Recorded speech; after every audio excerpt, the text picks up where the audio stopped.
cultura judaica não tinha INSS, não tinha aposentadoria.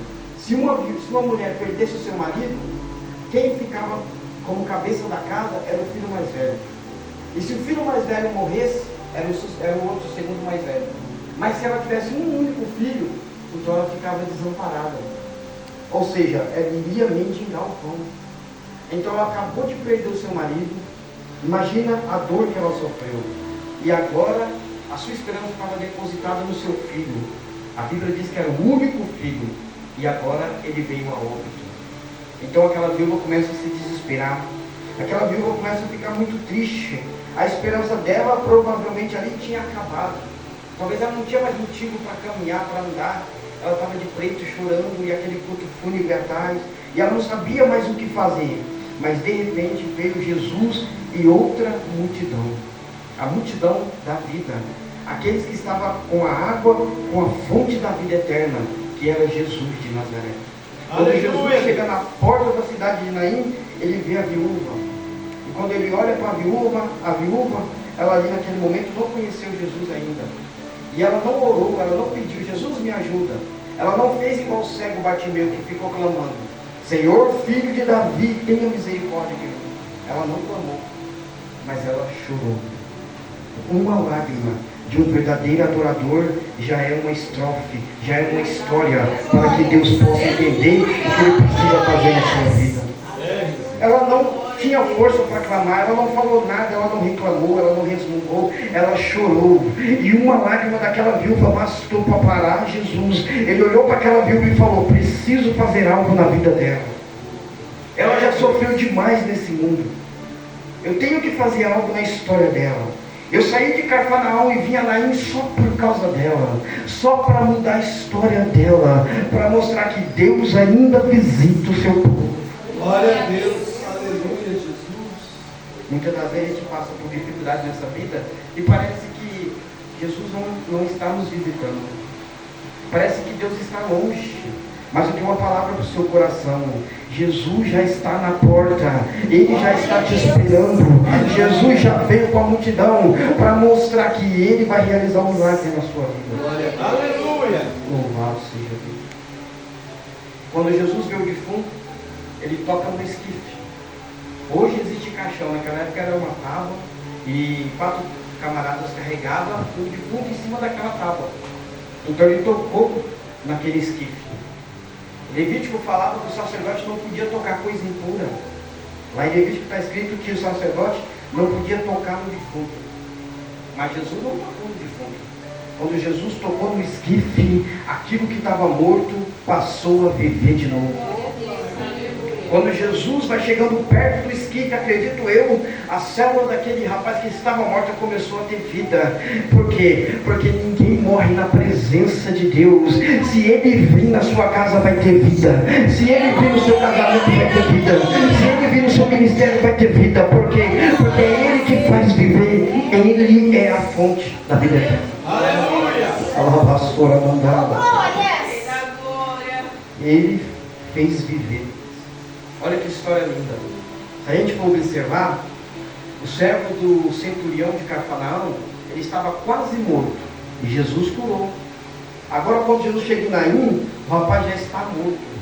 E Jesus agora vai ressuscitar. E na história de Lázaro, Lázaro já estava completamente morto. Já fazia 4 dias.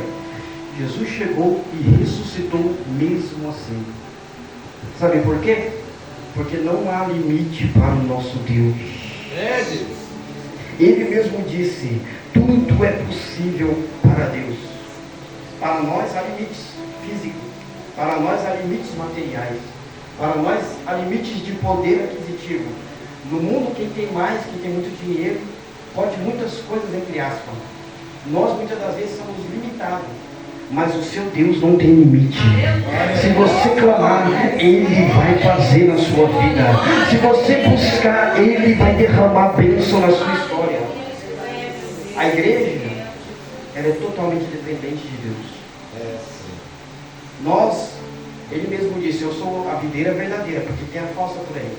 Eu sou a videira verdadeira e vocês é o ramo. Nós somos o ramo. Sem Ele, nada podemos fazer. Mas com Ele, tudo tudo posso naquele que me fortalece. Glória a Deus. Aleluia. Então Jesus está ensinando que nós somos dependentes.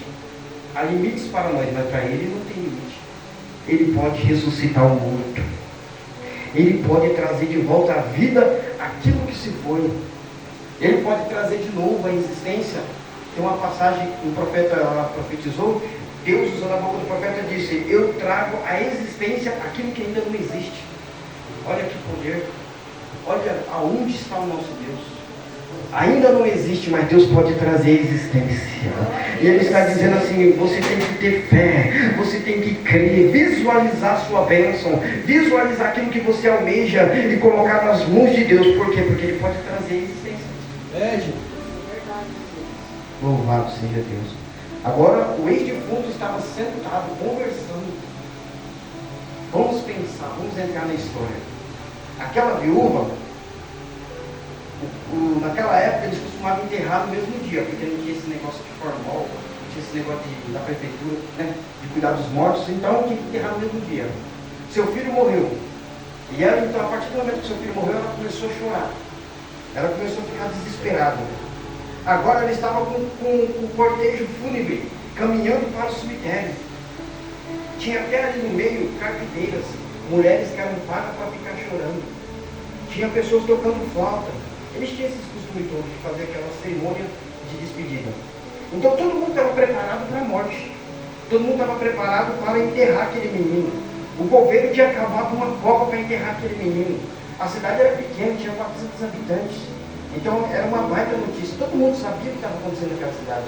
Todo mundo estava atento na vida daquela viúva. E todo mundo imaginando que seria o fim daquele jovem. Até a viúva estava desesperada. Ela estava ali caminhando para enterrar o seu filho. Ela estava chorando e preparando para a sua vida, que seria uma vida muito triste sem o seu filho. Era o que estava na mente dela, era o que eles estavam preparando. Mas de repente chegou Jesus. Jesus tinha preparado outra coisa.